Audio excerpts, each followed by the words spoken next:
Hello everyone, this is Kevin, your entrepreneur, and we're going to talk about Uber and Lyft in Massachusetts. Now, I didn't report on this story, even though I was very tempted to because it was really funny, and I'm glad I held off for this reason.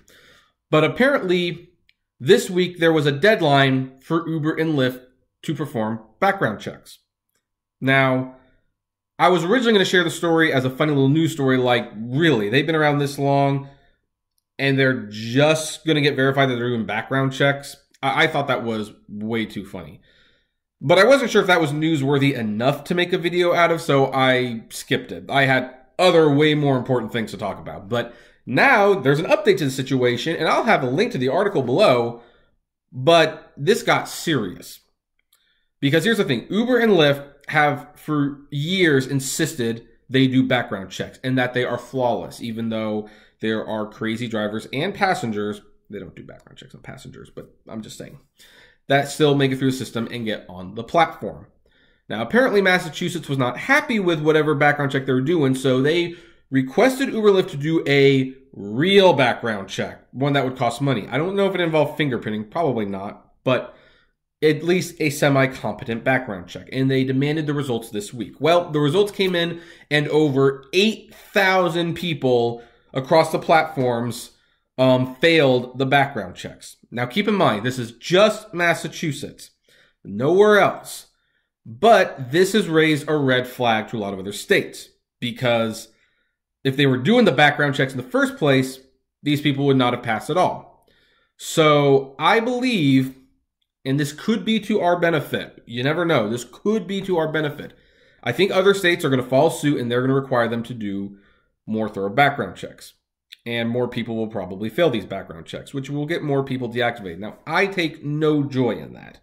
Please keep that in mind. I take no joy in people losing their jobs, especially when they've had one for a little while. And I don't know why these 8,000 people failed the background check in the first place. There might be a good percentage of them that did like a minor crime, like they shoplifted when they were like a teenager, and now it's coming back to bite them. That's why I have an issue with the permanent records, because it's like things that really should not be held against you like 10, 15, 20 years later are held against you, and I think that's wrong. But that's also a rant for another day. But here's the thing. All these other cities and states are probably going to do background checks. We're probably going to see thousands of drivers deactivate because they failed the background checks, the real background checks, the ones that Uber and Lyft actually perform.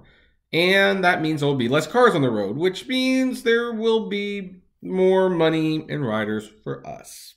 And that means surge will probably go up a little bit during certain times, of course. So this was very interesting. What started as a funny story turned into a serious story.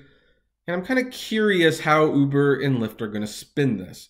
And from what I hear, it was mostly the Uber drivers that failed the background check. Apparently, like more than half of these were from Uber. So much for Uber saying their background check process was secure and solid. And granted, anyone can get through a background check. There are ways around it. I know that. You know that.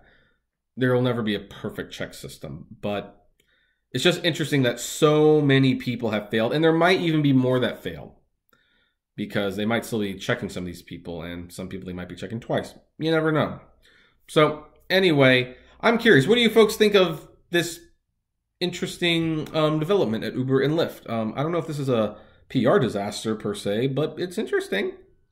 It's interesting. It's not exactly good news. So, think this is going to hurt Uber or not affect them at all? I'd like to know. Comment below. Like, favorite, share, subscribe. If you want to take one of these available slots, there are referral links below so that you can drive for Uber and Lyft too, and you will get a bonus. And as always, flame responsibly. Have a good one.